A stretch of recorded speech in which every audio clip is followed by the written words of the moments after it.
I've been trained since I was 5 years old that this is the epitome of the year. We go to the feast.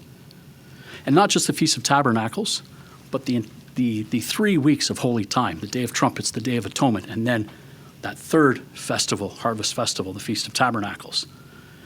It is good and right to go and make memories, to go and have a good time, to rejoice physically, because we are commanded to do so in Deuteronomy, as it's outlined there for us.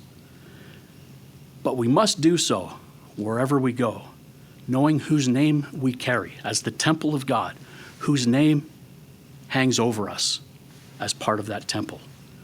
The covenant that is within us, that Ark of the Covenant, that the first thing that went into that temple.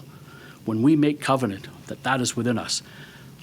The importance of the Holy Spirit in making that law written on our hearts. And that Ark of the Covenant symbolically goes inside of us through the power of the Holy Spirit. Consider the rededication that takes place as it took place at the end of this highly anticipated feast, a feast that was 11 months in the making. When that structure was perfected and built, and the ribbon cut as we do today on new buildings, it wasn't ready because the inside of the temple, much like the inside of our temples, needs to be ready for God to dwell in that temple. At that time, Solomon held a feast, and all Israel with him, a great assembly from the entrance of Hamath to the brook of Egypt, before the Lord our God.